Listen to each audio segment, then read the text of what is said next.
Bom dia, pessoal. Queria dizer para você que hoje é um dia abençoado, que Deus realmente nos condicione a graça e a sua misericórdia no dia de hoje. Dizer que sou muito feliz porque quando eu penso em que somos seres que Deus nos amou de tal maneira, fico muito agradecido a Deus pelas bênçãos, pela oportunidade que Ele tem nos dado de viver, né? De poder nos conduzir a um dia de graça e de misericórdia. Eu tenho estudado a palavra de Deus, tenho estudado a Bíblia todos os dias. É o meu livro de cabeceira, é o meu livro de entrega, é o meu livro de absorção do Evangelho. E tenho visto Deus de uma maneira muito especial, muito grandiosa. E eu tenho estudado, feito um estudo sobre a grandeza de Deus. E confesso a vocês que tenho me emocionado bastante quando penso na grandeza de Deus. Fico pensando como pode um Deus tão grande,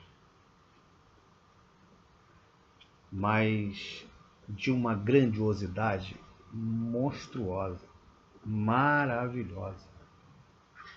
Isso me deixa muito perplexo, porque a nossa mente humana não consegue compreender. É assombroso. É assombroso. E eu queria compartilhar com vocês sobre a grandeza de Deus, né? Como Deus ele tem sido maravilhoso. Quando eu olho o Salmo 19, quero abrir aqui para frente. Salmo 139, perdão. Quando eu olho o Salmo 139, a gente começa a entender e compreender quão maravilhoso é o Senhor, quão maravilhoso é Deus com relação ao ser humano. Que amor é esse, né?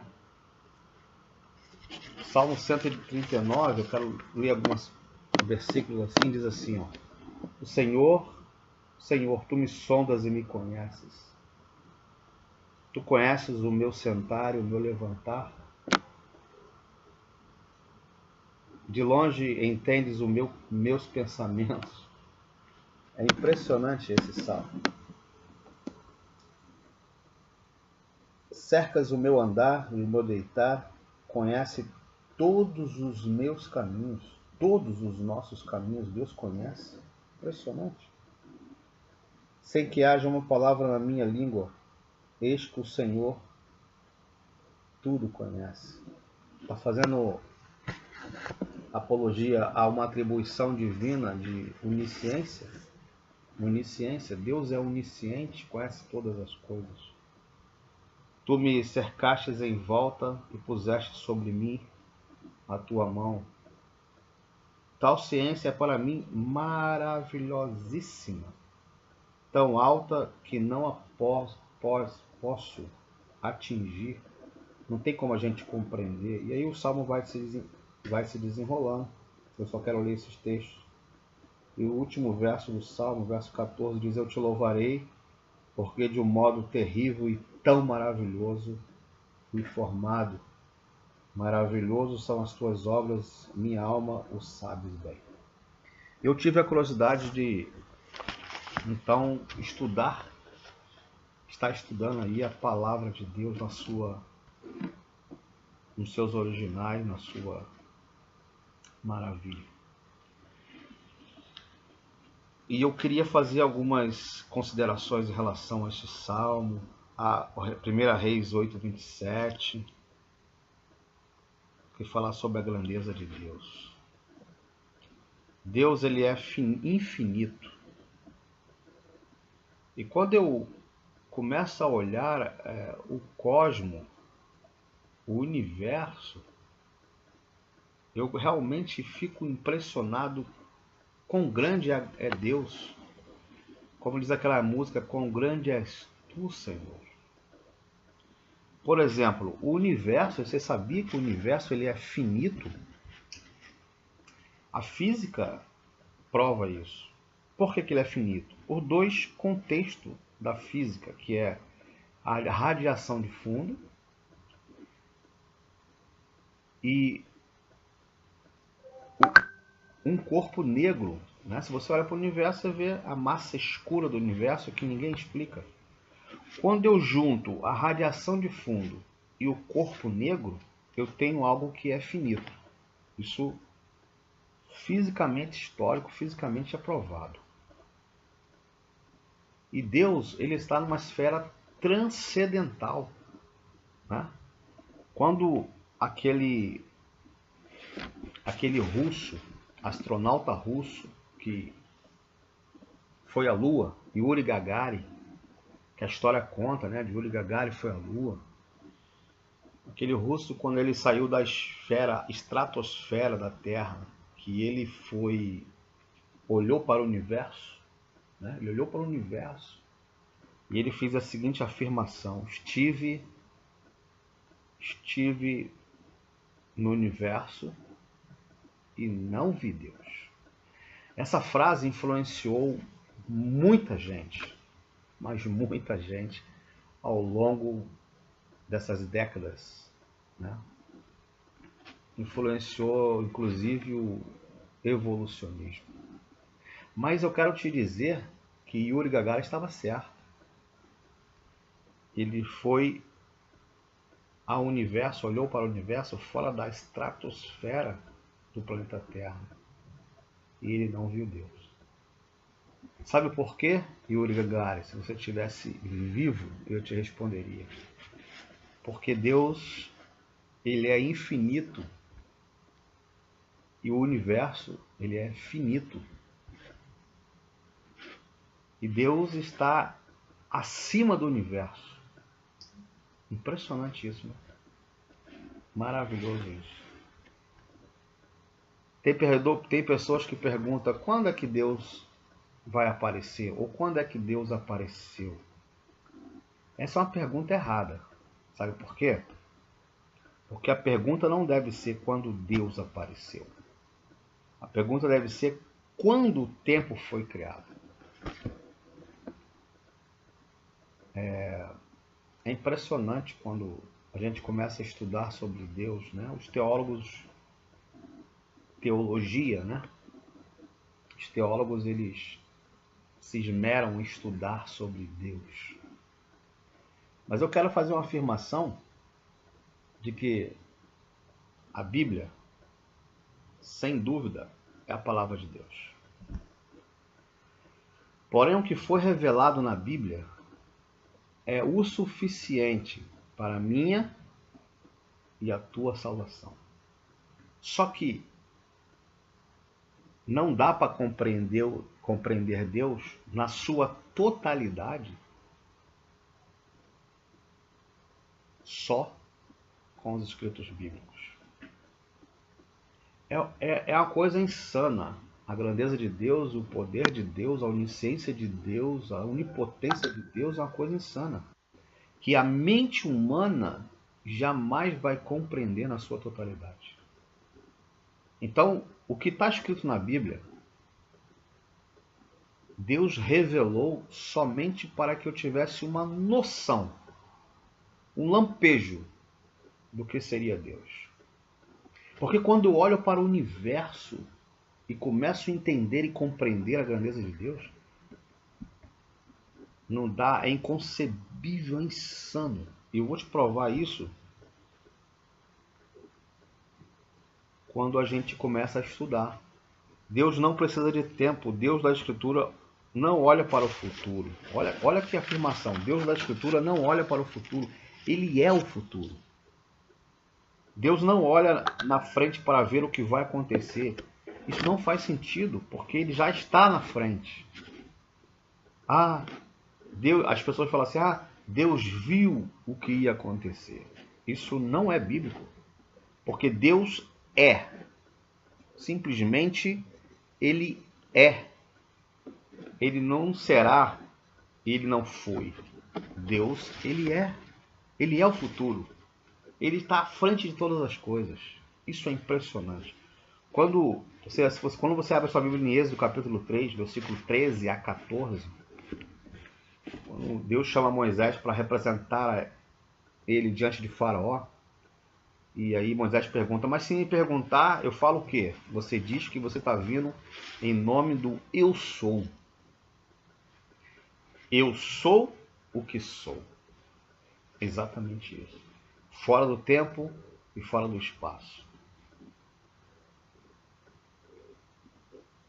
Um Deus que foi, um Deus que será, não é o Deus da Bíblia. O Deus da Bíblia, o Deus que a Bíblia diz é o Deus que é. Em todas as suas nuances do tempo. Deus é. Deus não criou o universo pensando no futuro. Ele já estava no futuro. Ele é o futuro. Olha que impressionante, olha que grandiosidade desse contexto. Ele é no sentido de estar o tempo todo.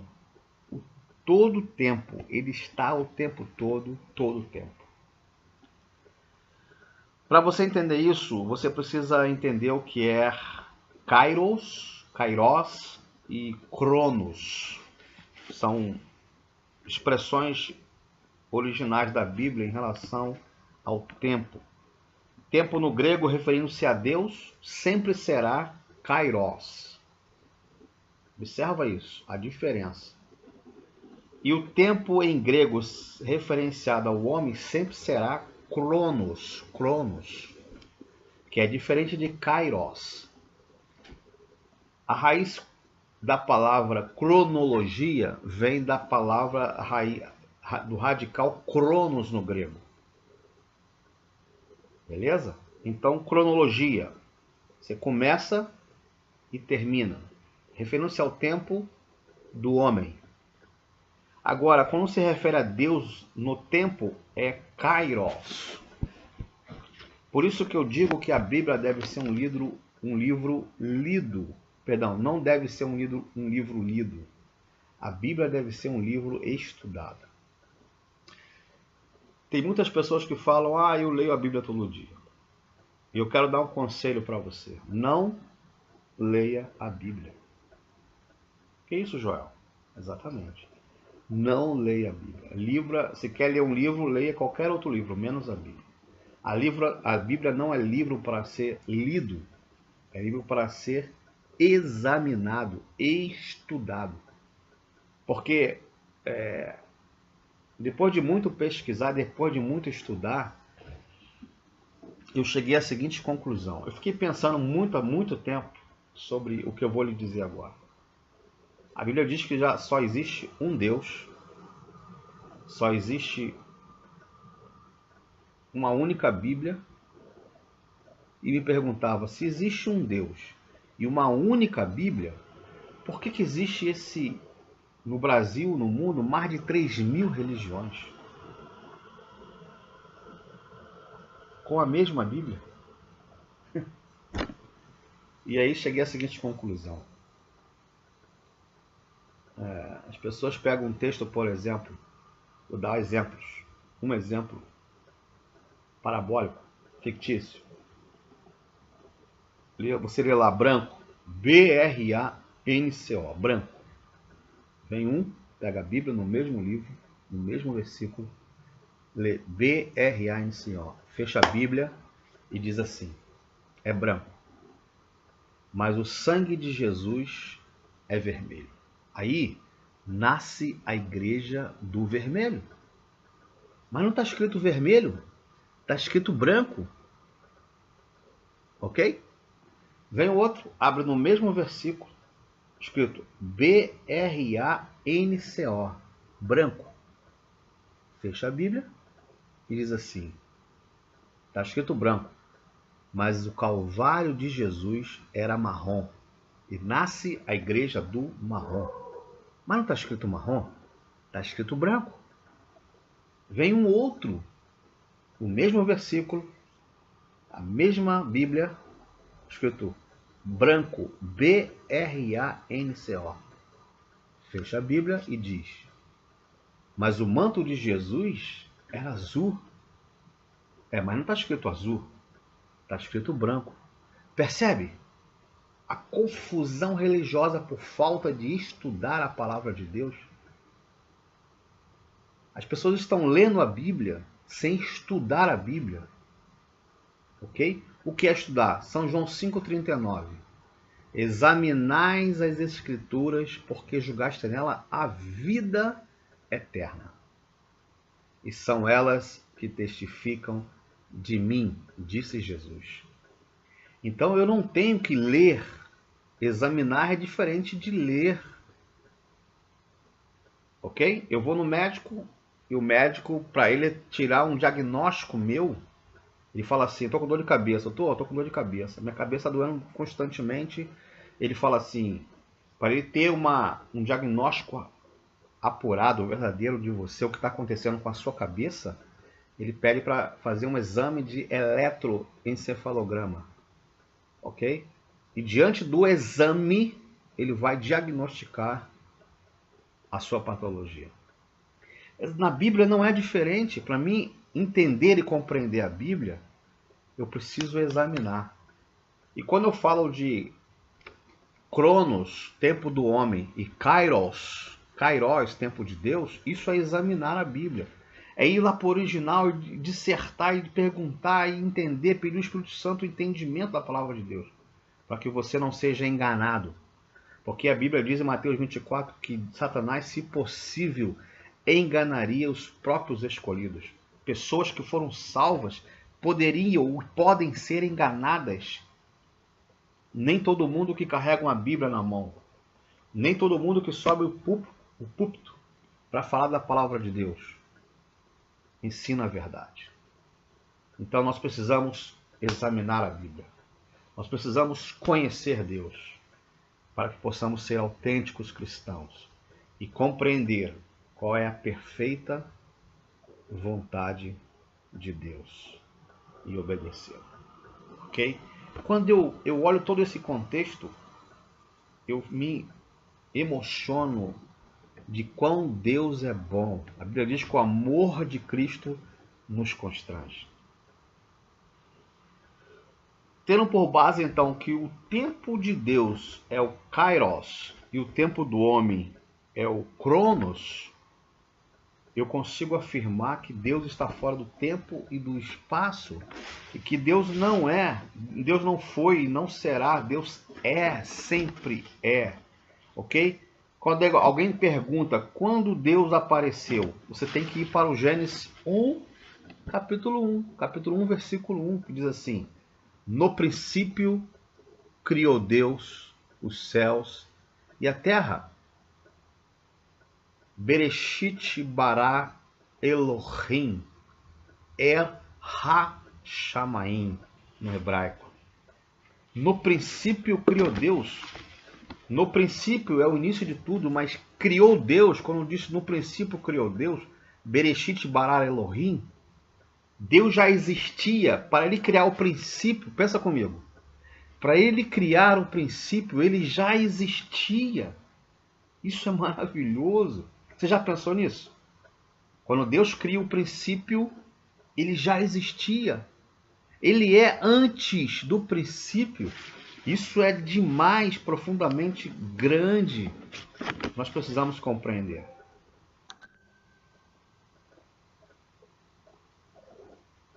Do contrário a isso, ele não poderia ter criado nada. No universo existe mais estrelas e planetas do que toda a areia do mar. No universo existe mais estrelas e planetas do que toda a areia do deserto. Existem bilhões de galáxias. Existem bilhões de estrelas. Existem bilhões de planetas. É um negócio fantástico. Se você entrar no seu computador aí, entrar lá em pesquisar, né? Calma aí que eu... Astronomia. Não é astrologia. É astronomia. Você vai entrar na NASA lá, catálogo da NASA em relação a galáxias conhecidas. 200 bilhões de galáxias. Cada galáxia, 200 bilhões de planetas. Isso é muita coisa. Olha a grandeza de Deus. Eu vou te dar um parâmetro de grandeza, no macro. 200 bilhões de galáxias. Uma dessas galáxias é a nossa, onde eu e você vivemos, a Via Láctea. Ok? Uma pequena galáxia é a nossa.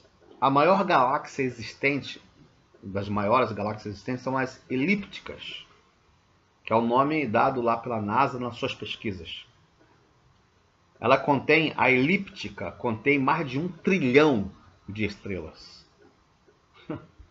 Quando eu começo a pensar nessa possibilidade, eu fico louco. A maior galáxia já catalogada pelos cientistas é a IC 1101. IC 1101.